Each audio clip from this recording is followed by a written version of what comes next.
But it was a good, interesting thing. It's a very, very ambitious competition in the way it was set up. It could have been interpreted in a very limited way about a greenway next to a metro link that was going to connect university, Washington University, onto the arch in the riverfront.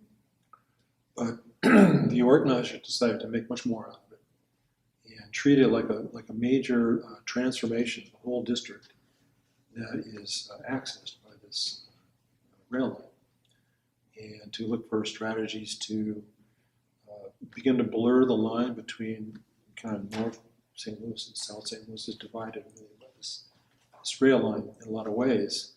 And one area is much more white, one area is much more black, and we have background in working in those kinds of issues and situations in Alabama. So we were interested in the whole idea, the whole subject. And there were a lot of different means and methods, toolkit kind of thing put together about how to physically connect, socially connect, stimulate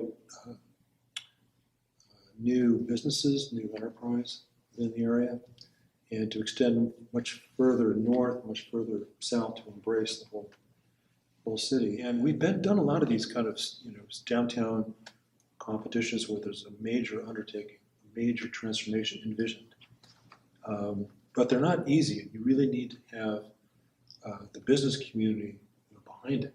And you need city leaders behind it. And there's got to be a lot of groundswell of support. Well, I wouldn't know myself. And so it all relies on Wei Chen. People tell me, yeah, people from Xi'an really have a special understanding or interest, I guess, in deep issues of the culture. And so he's always kind of informing these things, and we look for ways to tell a story that connects with people, and even more than just telling a story is to make it feel real. And Shong'an was the biggest, I think, effort into this cultural project, where we sort of presented everything in terms of 24 solars, which of course began when people lived on farms. So how's that relevant now? But our sense was that it is relevant, and people still love that. They still love their relationship with the land and the seasons, and the way things turn every 2 weeks, the kind of poetic understanding of that time. And we don't think it needs to disappear, that it could begin to be transposed into modern life in this city that will develop along the shores of this huge Dayuan, not a lake, it's a Dayuan, and it's full of teeming with life. It has pollution problems, they're getting better. The lotus, the reeds, the little villages, there's a whole life that's grown there for hundreds and hundreds of years. And so what we need to do is respect that and let people live within this kind of mental framework and physical framework, and let the city should really try to improve the conditions of Baiyangdian, the way that all the green and blue systems perform. Because it's almost like it's kind of, it's not just a cleaning, like it's also about moving water from Baiyangdian and moving it through the same green and blue system as a kind of a dialysis machine.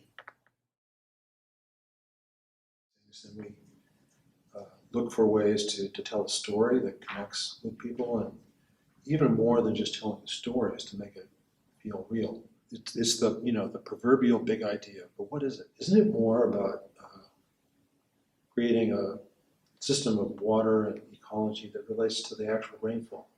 And maybe we don't have to bring so much artificiality to it. I mean, clearly people, it's like a big, I don't know, 10-block corridor. It's quite wide, 100 meters. Goes into the bay, connects with Lake Pine. So right now I'm just struggling with what will be real there, but what will also serve all these towers, square kilometers of P1 going on, and all the excavations for that. But what will also speak of the exceptional nature of this one? I think people would really like this to rise to a higher level. And it was the same with Shong'an. What will make it exceptional? And will it be, having the latest equipment and, the most amazing programs, ways of connecting, all that stuff that doesn't interest me terribly much. But wouldn't it be more like how are people living?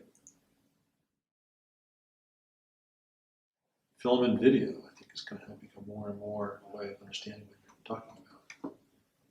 Because things are so big or so long, so cinematic, that the accumulation of everything you're talking about has to be a little bit that way.